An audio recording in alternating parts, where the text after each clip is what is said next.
Conozco mi destino. Sé que un día mi nombre será asociado con el recuerdo de algo tremendo. Una crisis sin igual en la Tierra. Una profunda conmoción de la conciencia, evocada contra todo cuanto había creído, exigido y santificado hasta ahora.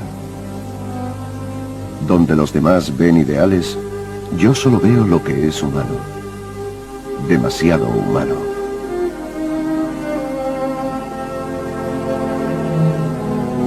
Estas son las palabras del visionario filósofo alemán Friedrich Nietzsche. La crisis que predice era la de la fe religiosa que estallaría en Europa a finales del siglo XIX. Nietzsche fue el primer pensador en darse cuenta de que la muerte de Dios daría lugar a algo totalmente nuevo en la historia del ser humano. La idea de la libertad absoluta del hombre como una medida del universo. Lo que estaba describiendo no eran más que los dolores del nacimiento del mundo moderno.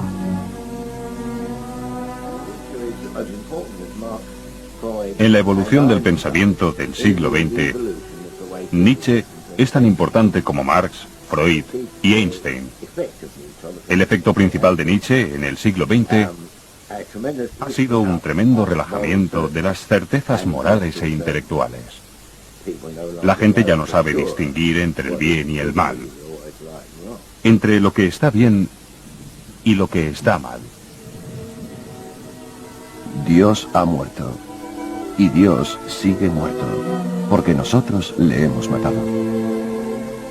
¿Cómo podemos nosotros, los asesinos de todos los asesinos, encontrar consuelo? Lo que era más sagrado y más poderoso de todo cuanto el mundo haya poseído, ha muerto desangrado ante nuestros propios ojos. ¿Quién limpiará la sangre de nuestras manos? Hasta entonces la Iglesia había sido el árbitro de la moral, el guardián de la moralidad. La idea de que no existe una verdad fija con V mayúscula nos puede parecer muy normal en el siglo XX, pero Nietzsche fue un pionero en esta forma de pensar. En la actualidad nos parece muy sencillo porque creo que la mayoría hemos aceptado más o menos la idea de que no estamos determinados por fuerzas exteriores y de que la vida está ahí para aprovecharla, que tomas tus propias decisiones, que te desarrollas gracias a tu propio esfuerzo. Considero a Nietzsche como el primer filósofo punk. Lo imagino en el Panteón con un piercing en la nariz y señalando con dos dedos hacia arriba, hacia el panteón filosófico. Y eso es un aspecto muy positivo, por así decirlo. Y paradójicamente, a pesar de su nihilismo más aparente, también me parece el más positivo de los pensadores, porque incita a la gente a pensar de esa forma. Su filosofía no es una guía para que pienses como él, sino una guía para que pienses por ti mismo.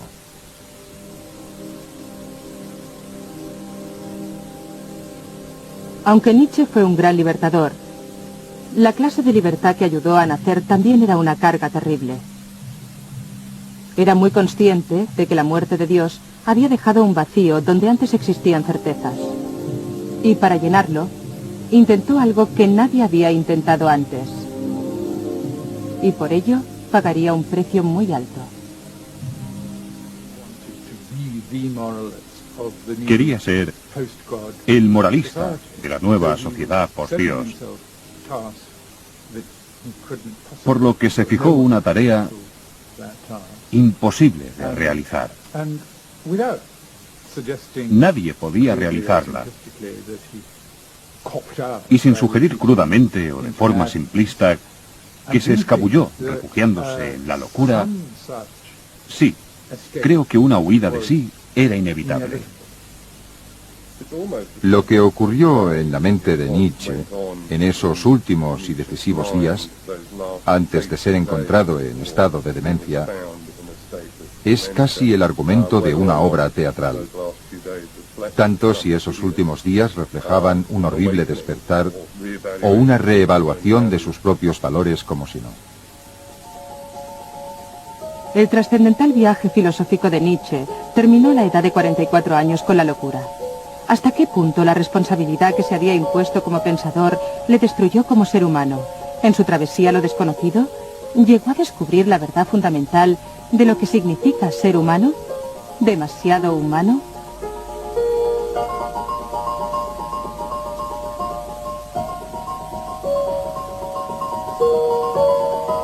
Cuando uno ha alcanzado la madurez, solo se recuerdan los momentos verdaderamente notables con relación a la niñez. La secuencia de los años pasa rápidamente ante mi vista como un sueño confuso. Sin embargo, varias cosas permanecen vívidas y vitales en mi alma. Y de esas cosas, junto a lo oscuro y tenebroso, pintaré mi retrato.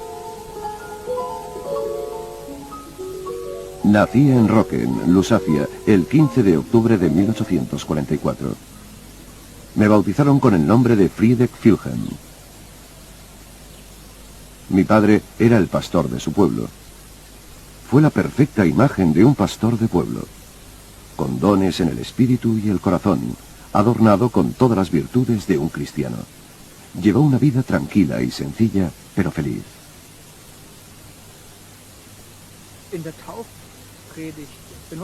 Durante el sermón de su bautizo, su padre preguntó: ¿qué creen que será de este niño pequeño?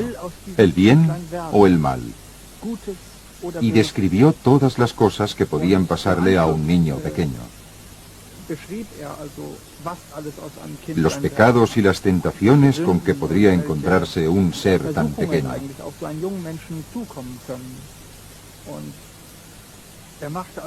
Al hacerlo, estableció una dicotomía radical entre el bien y el mal. Mucho más tarde, Nietzsche escribió un libro que tituló Más allá del bien y del mal. Y durante toda su vida intentó difuminar esta oposición radical, relacionando el bien con el mal, para que así fuesen dependientes el uno del otro. Seguramente, la infancia de Nietzsche fue la época más feliz de su vida. Cuando tenía 2 años, nació una hermana, y un año más tarde, un hermano. Pero en 1847 llegó la catástrofe, cuando le diagnosticaron a su padre una enfermedad cerebral terminal. Su padre murió en 1849, y un año más tarde lo haría su hermano pequeño. Nietzsche siempre había respetado a su padre como a una autoridad mundana y espiritual, y durante todo un año tuvo que ver cómo luchaba contra el dolor y el sufrimiento. Y en cuanto al Dios para el que su padre trabajaba, a quien servía, Nietzsche se preguntaba por qué había castigado a su padre con tantos sufrimientos. Ese fue un factor decisivo de las primeras dudas que Nietzsche tuvo sobre el cristianismo. Nietzsche solo tenía 5 años cuando perdió a su padre y a su hermano. Se trasladó con su madre y su hermana al cercano pueblo de Nalberg y fue enviado a un internado en Schulforta, a 7 kilómetros de distancia, un establecimiento con una larga tradición de educación religiosa.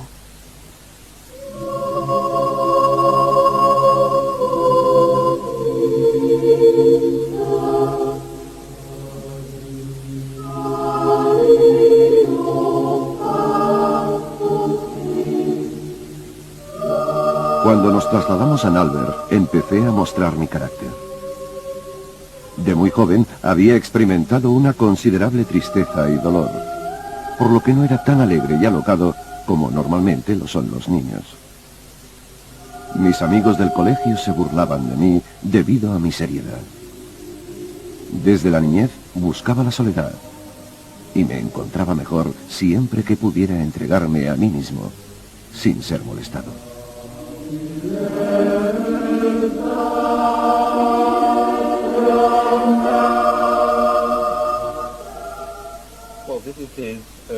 Este es el certificado de cuando terminó sus estudios y nos proporciona más información que solo sus notas. Dice que era un alumno diligente, que se comportaba bien, y en cuanto a las clases de educación religiosa, dice que mostraba un gran interés por las enseñanzas del cristianismo y que lo aprendía con ilusión y facilidad. Más adelante en su vida, Nietzsche declararía que era el anticristo, pero por ahora no daba muestras de dicho sentimiento. Al dejar la escuela, fue a estudiar teología a la Universidad de Bonn, con la idea de hacerse pastor como su padre. Pero el domingo de resurrección de 1865 se negó a comulgar con su familia en la iglesia de Nalbert. Ese mismo año, abandonó su vocación religiosa para estudiar filosofía clásica. En una carta a su hermana Elizabeth, le explica sus razones.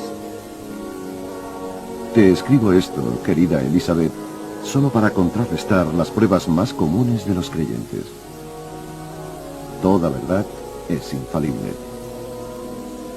Cumple lo que el creyente espera encontrar en ella, pero no ofrece el más mínimo apoyo para establecer una verdad objetiva.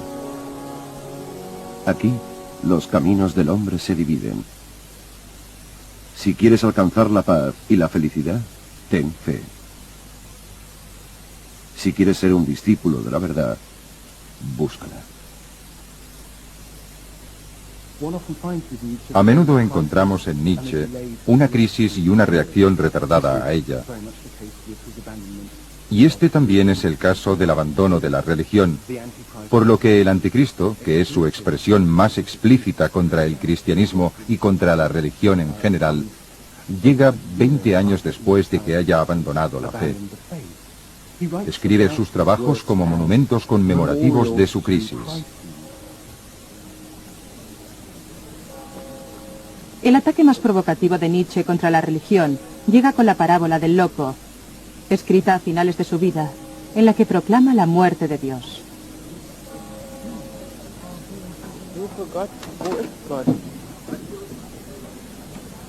¿No han oído hablar de ese loco que a primeras horas de la mañana encendió una linterna y se fue corriendo a la plaza del mercado gritando sin cesar? Busco a Dios, busco a Dios. Muchas de las personas que le rodeaban creían en Dios y ello provocó sus risas. ¿Por qué? ¿Se ha perdido?, preguntó uno. ¿Ha perdido el camino como un niño?, preguntó otro. ¿Se ha escondido?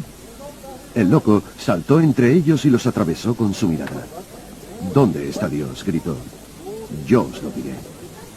Lo hemos matado, vosotros y yo. Todos nosotros somos sus asesinos.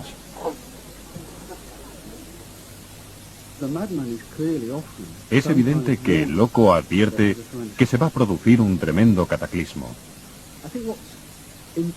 Creo que lo más importante para Nietzsche es que provoca un número de acontecimientos, llamémoslos acontecimientos intelectuales en el siglo XIX, que, unidos todos ellos, socavarían los mismos cimientos de la civilización y la moral cristiana. Si tomamos a Darwin como ejemplo, vemos que este fue educado en un contexto teológico muy religioso, y Nietzsche señala que antes de publicar su teoría sobre la selección natural, la mantuvo guardada en el armario durante 20 años, aparcada. Creo que Darwin se dio cuenta de que tendría precisamente las mismas tremendas consecuencias, potencialmente de tipo nihilista, que Nietzsche detectaba en su teoría y que acabarían por socavar toda la base de la moralidad occidental y de la metafísica, que demostraría que el mundo funciona y opera bastante bien, de forma consistente, sin necesidad de ninguna intervención divina.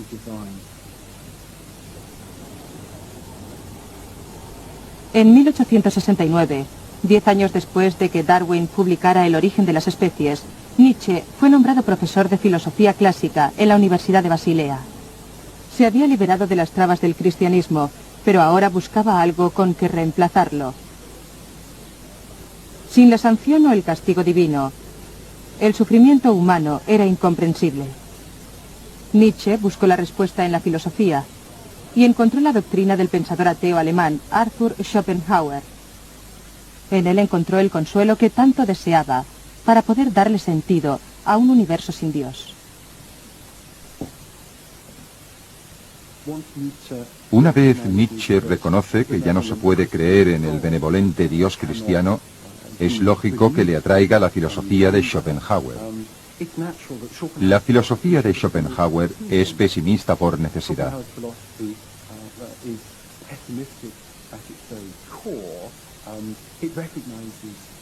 Reconoce que la experiencia humana no es en general muy agradable y que existen ciertas formas para poder acomodarnos a esta verdad, a la que Nietzsche se refiere en su primer libro, El origen de la tragedia, la verdad de Salinas, que lo mejor sería no haber nacido y que lo mejor después de eso es morir pronto.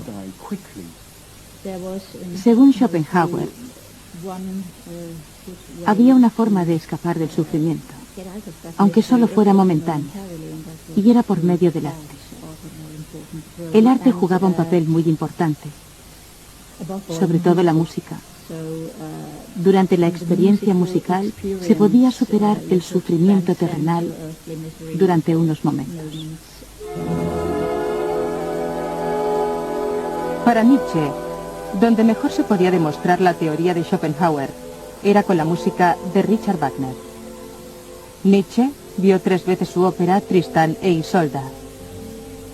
Se identificaba con el sufrimiento de los protagonistas y le conmovía la estática experiencia de la representación. Wagner se convirtió en la figura del sustituto del padre para Nietzsche, quien en 1870 lo visitaba frecuentemente en su casa de Tribschen, en el lago Lucerna. En el arte del compositor, Nietzsche vio la posibilidad de un renacimiento de la cultura europea, basado en el modelo clásico griego de la tragedia. La obra de Nietzsche, El origen de la tragedia, fue inspirada en gran manera por Wagner, y en ella sostiene que la música de Wagner representa un ideal precristiano, simbolizado por el dios griego Dionisio.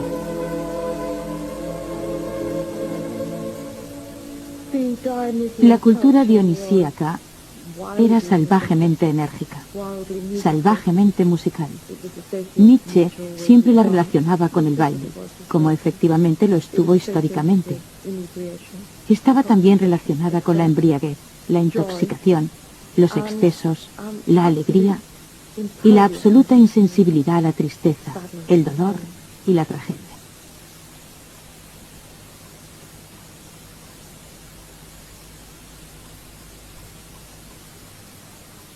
A medida que se iba debilitando por las enfermedades crónicas, Nietzsche fue buscando una respuesta filosófica al sufrimiento de la existencia. Nació con una seria miopía y siempre había sido un niño enfermizo. Durante la guerra franco-prusiana contrajo disentería y difteria mientras servía de ayudante médico, y se cree que contrajo la sífilis en un burdel en su época de estudiante. A la edad de 30 años, Nietzsche era un inválido parcial.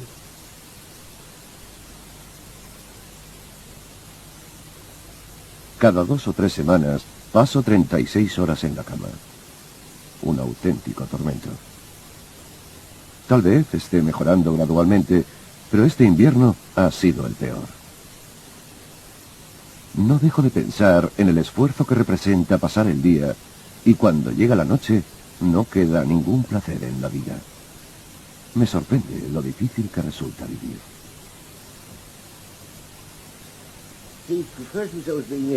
Se refiere a sí mismo como un enfermo, pero nunca explica la enfermedad que padece. Podría tratarse de algo relacionado con la época, 1880, ya que si un hombre hubiera confesado que padecía sífilis, lo más seguro es que no se hubiesen publicado sus obras.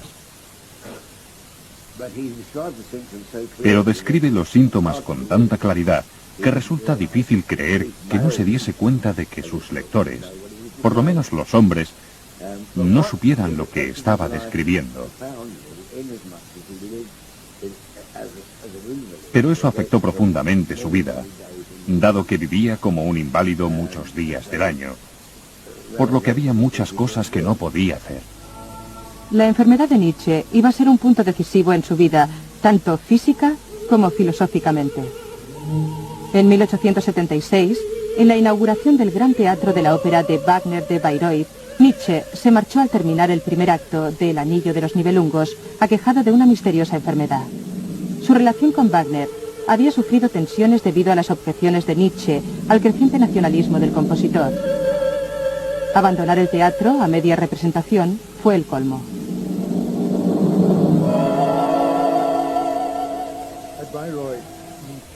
En Bayreuth, Nietzsche sintió literalmente náuseas, y dichas náuseas fueron un punto decisivo y un símbolo. Evidentemente, un símbolo físico que expresaba un estado psicológico. No podía soportar la falsedad del entusiasmo, la reverencia que Wagner imponía y con la que disfrutaba. Le daba náuseas. Tenía que marcharse. La rotura con Wagner era inevitable. No podía decir, lo siento mucho, maestro, no me encontraba bien. Wagner no perdonaba algo así. Su salud se había deteriorado y creo que necesitaba de la filosofía, de su propia filosofía para enfrentarse a la vida, a sus problemas. Y la salida de Schopenhauer y Wagner, la salida momentánea de la música, ya no era suficiente para él. Dejé de ser pesimista en los años en que mi vitalidad era más baja. El instinto de autorrestauración me prohibió una filosofía de la pobreza y el desaliento. De hecho, así es como me parece ahora ese largo periodo de enfermedad. Descubrí la vida de nuevo, incluyéndome a mí mismo, por así decirlo.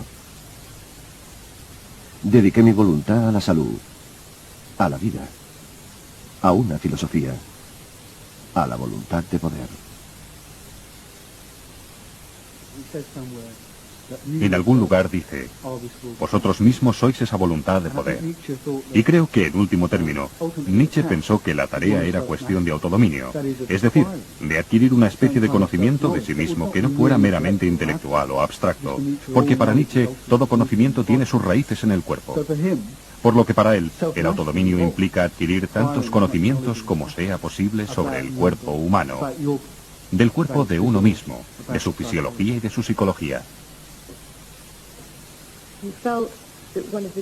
Creía que una de las grandes influencias del cristianismo había sido desterrar el cuerpo de la cultura.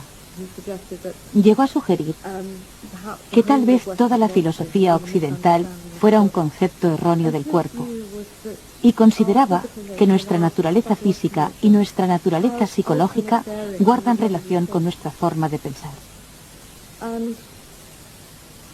Y creo que la frase la voluntad de poder, die Wille zum Machen, en alemán, puede leerse en términos de esta idea de hacerse a uno mismo. Y lo que podríamos considerar como parte de su legado al siglo XX es la institucionalización de hacerse a uno mismo como terapia. Creo que este es un aspecto pionero de su trabajo que nos lleva a Freud. Quiero decir que, discutiblemente, sin Nietzsche no hubiera existido Freud. La nueva filosofía de Nietzsche dio lugar a la publicación de Humano demasiado humano, subtitulado Un libro para los espíritus libres. Comenzado en la soledad de la campiña suiza, era tanto una obra de psicología como de filosofía. Fue la primera gran declaración de individualidad de Nietzsche y desafiaba a la humanidad a pensar por sí misma. Lo escribió en cortas ráfagas aforísticas mientras daba largos paseos, un método de trabajo que seguiría el resto de su vida. Y adelante, por un camino de sabiduría, con paso firme, con enérgica confianza. Seas como seas, sé tu propia fuente de experiencias. Deshazte del descontento acerca de tu naturaleza. Perdónate a ti mismo. Lo tienes en tu poder, mezclado con lo que has vivido. Tus comienzos en falso, errores, engaños, pasiones, tus amores y tus esperanzas. Tu propia meta, sin sobrarte nada. Se había librado de las trabas de las antiguas tradiciones y de opiniones que no eran suyas. Y para el espíritu libre significaba estar dispuesto y poder y atreverse a tener nuevas perspectivas y a cuestionar continuamente las propias opiniones y a ser lo suficiente imparcial como para encontrar el propio camino.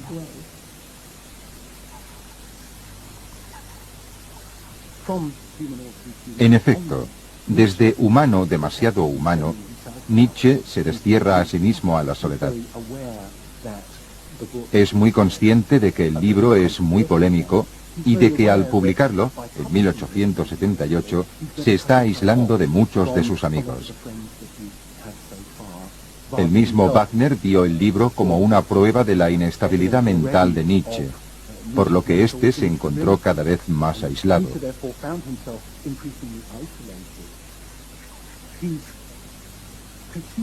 Se concibió a sí mismo como una especie de heroica figura errante, dirigiéndose a las montañas, a un nuevo territorio. Un año después de la publicación de Humano demasiado humano, Nietzsche renuncia a su cátedra en Basilea debido a su mala salud y se traslada a la región del Algedien en los Alpes suizos. Viviendo en su pequeña pensión, se buscó una habitación en esta casa de huéspedes en el pueblo de Sils Maria. Durante los siguientes 10 años, pasaría los veranos aquí y los inviernos en la Riviera francesa o en la Riviera italiana, trasladándose según los cambios climáticos para adaptarlos a su salud. Le encantaba el aire fresco o enrarecido y el frescor en verano. Parece que ese era el clima que más le agradaba, ya que creía que así podía pensar con mayor claridad. Encontró lo que estaba buscando en su prosa. Me refiero a que utilizó metáforas, ya que estaba buscando algo duro y no susceptible a las emociones humanas. Así que en las montañas encontró la imagen de un mundo en el que las emociones humanas eran insignificantes.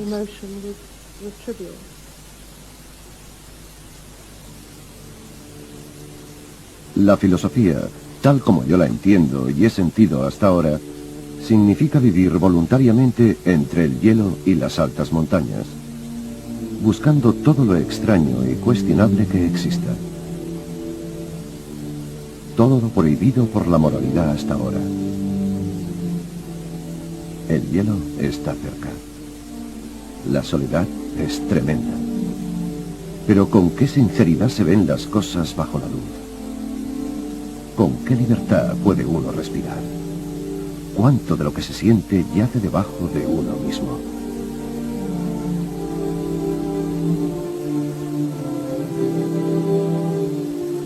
En 1882, mientras viajaba por Italia, el viejo ermitaño de Sils Maria, como Nietzsche gustaba llamarse, conoció el único amor romántico de su vida, Lou Andrea Salom, una brillante y joven estudiante.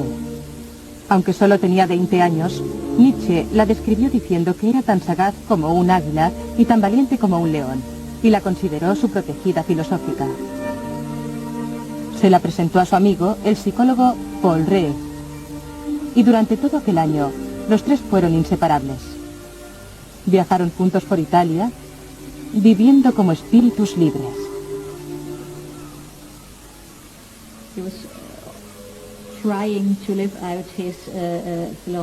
Intentaba vivir su filosofía con unos compañeros.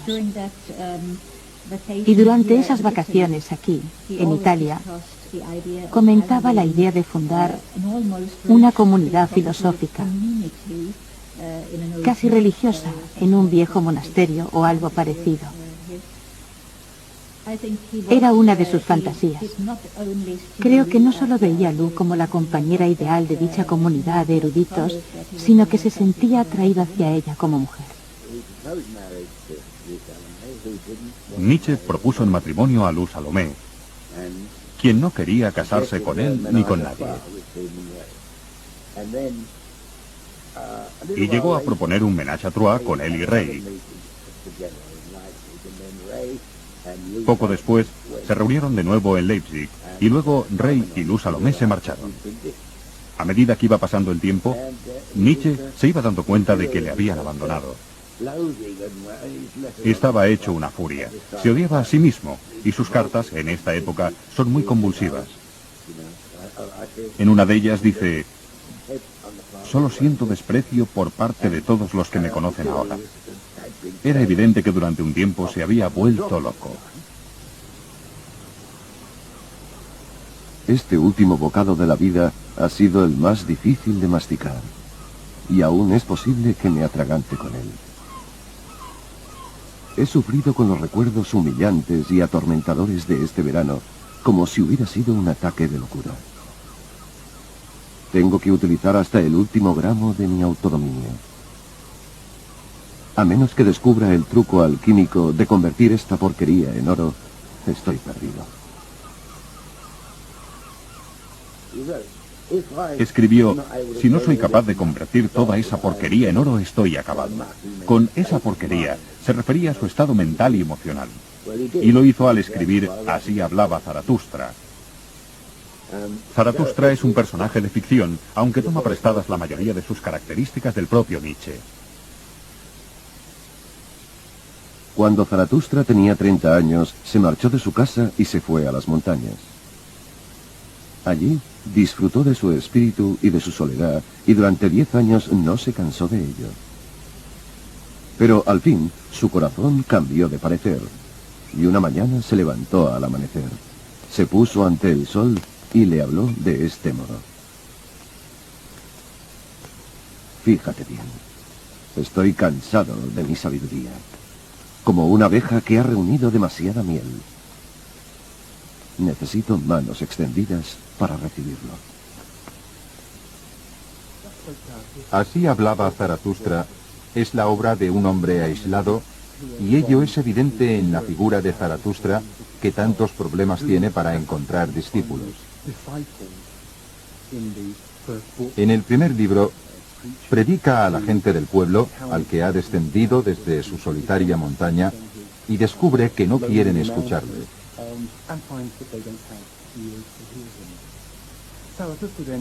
Zaratustra es una figura solitaria.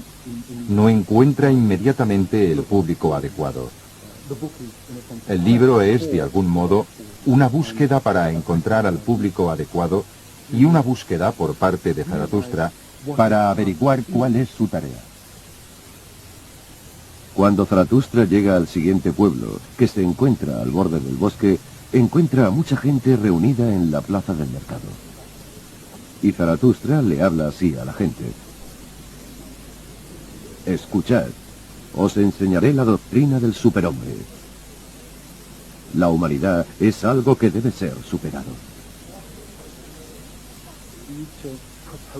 Nietzsche propone la idea de superarse a sí mismo.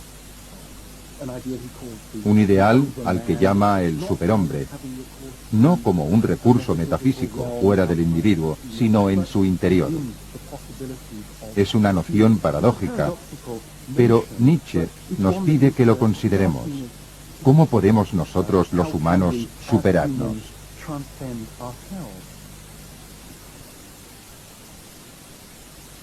La idea del superhombre tiene su origen en la batalla que libró Nietzsche para conseguir el dominio de sí mismo. Sostenía que, en general, los seres humanos tienen el deber de superar las limitaciones de su propia condición. Pero el término original en alemán que creó el Übermensch puede interpretarse de muchas formas. En castellano sigue traduciéndose como superhombre. Este es un legado de la época nazi, cuando, mucho después de su muerte, Nietzsche fue convertido en un héroe del Tercer Reich.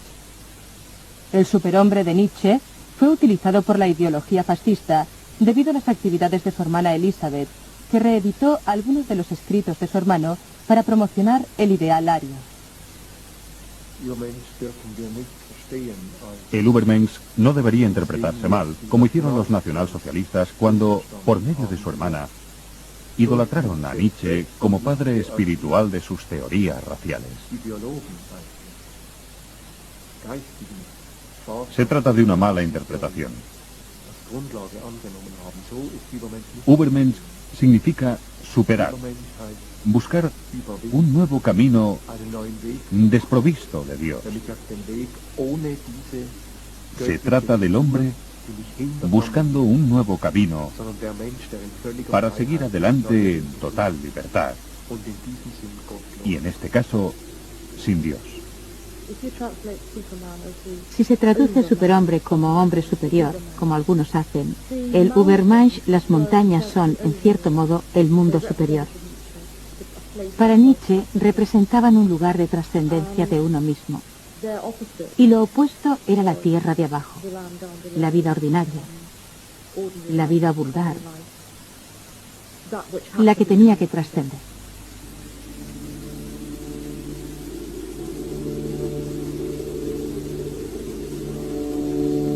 Soy un viajero errante y un escalador de montañas, dijo Zaratustra a su corazón. Lo que regresa, lo que finalmente vuelve a mí, es mi propio ser. Ay de mí, he iniciado mi paseo más solitario. Pero quien quiera que sea como yo, no puede escapar a dicha hora. La hora que le dice, solo ahora sigues el camino a la grandeza. Cumbre y grandeza están ahora unidos, ya que todas las cosas son bautizadas en una fuente de eternidad y están más allá del bien y del mal.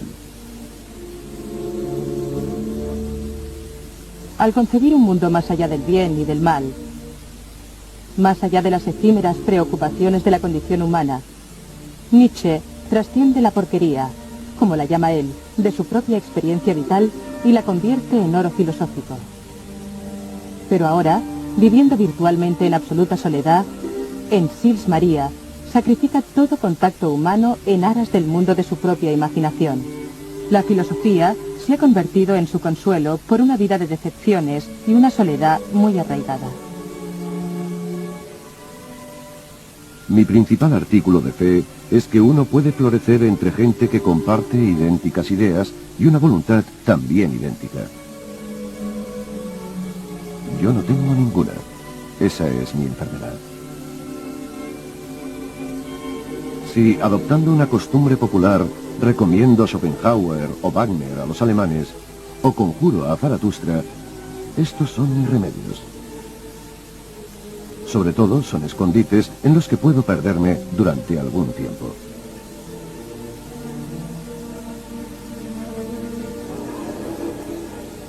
Pero incluso para Nietzsche, una soledad llevada a tal extremo se cobra su precio. En 1888 deja los Alpes para vivir en la ciudad italiana de Turín, reflejando el descenso de Zaratustra desde su solitaria montaña. Tras haber liberado a la humanidad de su pasado, tal como él lo entendía, Nietzsche se dedica a redefinir su futuro. Empieza formulando un nuevo sistema de valores para una sociedad en la que Dios no tiene lugar. Una nueva moral más allá de las virtudes cristianas, tales como la abnegación y la piedad. Llama a ese proyecto, que él esperaba que fuera la culminación de su obra, la transvaloración de todos los valores.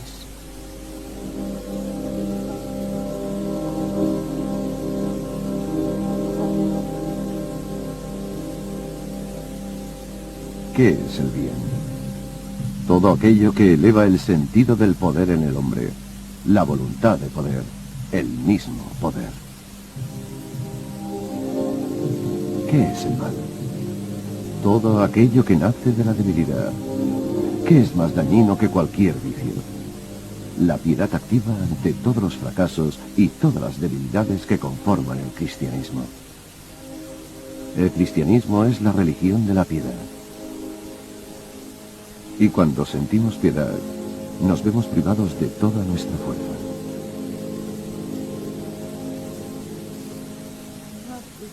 Tenía grandes planes de transvalorar todos los valores. Ese era su proyecto. Y las obras que escribió, El Anticristo y El Ocaso de los Ídolos, formaban parte de dicho proyecto. Pero creo sinceramente que él sabía que se le acababa el tiempo. He encontrado ciertas pruebas que me sugieren que era consciente de su incapacidad, de la naturaleza de su enfermedad y que pensaba en su propia mortalidad. Es un hombre que murió joven y que había pasado la mayor parte de su vida muriéndose, por lo que es comprensible que se impregnara de pesimismo y que tuviera la tendencia a alinearse extrañamente con la muerte de la misma cultura que describía, y de una forma curiosa, para él, las dos cosas se convertían en una sola cosa, y por eso le encontramos afirmando la reevaluación de todos los valores, cosa que afirma haber escrito en su último libro, Ecce Homo, un título previsto para una obra de 5 volúmenes que, por supuesto, nunca escribió. De ahí su pesimismo al no poder realizar lo que era, después de todo, la destrucción sistematizada de los sistemas, y ese era su objetivo.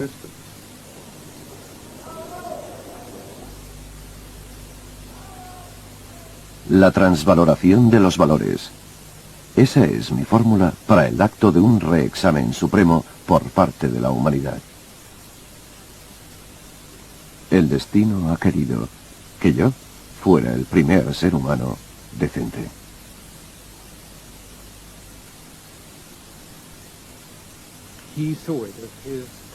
Consideró que su tarea consistía en prescribir una moralidad para una civilización que tenía que seguir adelante sin ninguna sanción divina. Tenía razón al cuestionar la historia, al cuestionar la lógica, al cuestionar todas las suposiciones que se habían hecho. Pero cuando llegó el momento de reconstruir algo, la tarea le resultó imposible.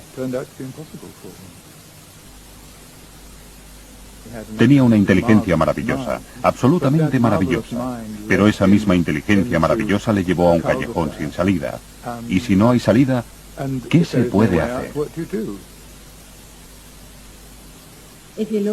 Si analizamos las cartas que escribió a principios de enero de 1889, creo que es evidente que estaba loco. Me refiero a cuando las firma como Dionisio o el crucificado. Realmente se consideraba como un dios, soportando todo el sufrimiento de la humanidad. Una especie de figura de Cristo. Pero también creo que eso reflejaba su teoría de que todo hombre debería ser un dios para sí mismo. Creo que Nietzsche comprendió el desafío del ser humano en una frase muy sencilla. Decía que la condición humana era Zwischentier und Übermensch, es decir, algo entre el animal y el superhombre. Y ese es el desafío de la condición humana. Lo que cada uno hace, por así decirlo, con su dote como animal.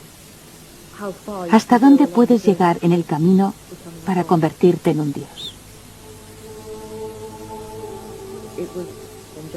En enero de 1889, Nietzsche sufrió un ataque en una calle de Turín, abrumado de alguna forma por la simpatía que sintió hacia un caballo que, tal vez debido a una sobrecarga, había resbalado en el hielo.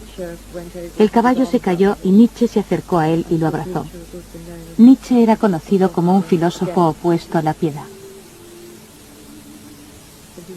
Pero fue capaz de expresar, en uno de sus últimos gestos al mundo, una profunda compasión por la condición humana que comparten los animales y los seres humanos. La última acción de cordura de Nietzsche fue afirmar su identidad, no como un dios, sino como un hombre lleno de debilidades humanas. Poco después de su ataque en Turín, fue trasladado a un asilo y luego de nuevo a casa de su madre en Alemania. Fue declarado clínicamente loco y pasó sus últimos años bajo el cuidado de su hermana Elizabeth en esta casa de Weimar. Elizabeth permitía que la gente fuera a ver a su hermano, al filósofo, como si se tratara del animal de un zoo.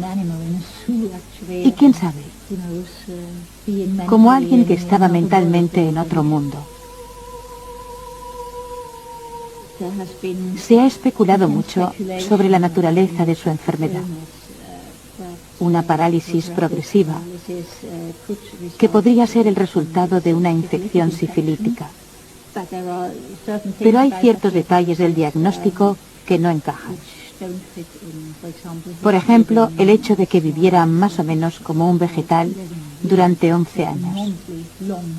Eso es mucho tiempo para alguien con una parálisis como la suya. Nietzsche murió en 1900 de un ataque de apoplejía. Durante los siguientes 30 años, Elizabeth controló el legado literario de su hermano, incluyendo su obra inconclusa, La transvaloración de todos los valores. Editó secciones de esta obra junto a selecciones de sus notas no publicadas en una colección titulada La voluntad de poder. Por medio de este libro, intentó promocionar falsamente a Nietzsche como un pensador nazi. Cuando él murió, Elizabeth convirtió su casa en un santuario de Nietzsche para el culto a Nietzsche y el culto a su persona y a su filosofía. A muchos intelectuales nazis les gustaba venir aquí, incluso al Führer. Hitler vino en una ocasión. Ella se aseguró de que Nietzsche se convirtiera en el filósofo oficial del Tercer Reich, lo cual era absurdo, pues él odiaba toda clase de nacionalismos. Se podía decir que Nietzsche fue uno de los primeros y auténticos europeístas. Resulta muy difícil discutir la cuestión de la relación entre Nietzsche y el fascismo alemán. Es realmente doloroso ver lo cerca que parecía estar de afirmaciones como «soy dinamita y voy a hacer volar esta situación». Y no es difícil no verlo como un verdadero deseo de que eso ocurriera.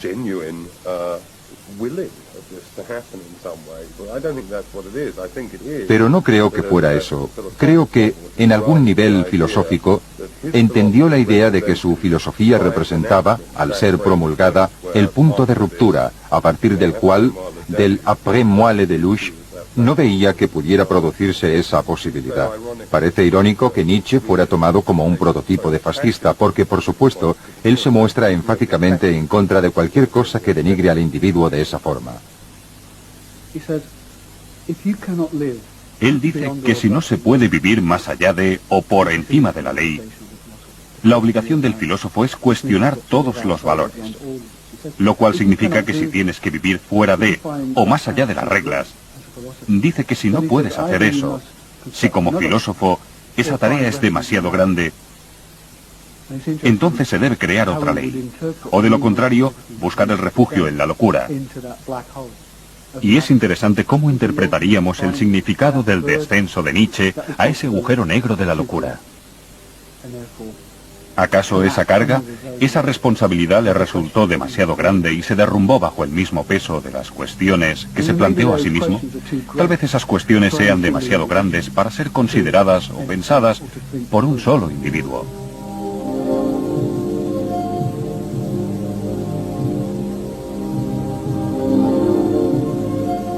La mejor virtud del gran pensador es la magnanimidad con la que, como hombre erudito, intrépidamente y a menudo con cierto azoramiento y con frecuencia con una burla sublime, se ofrece a sí mismo y a su vida como sacrificio supremo.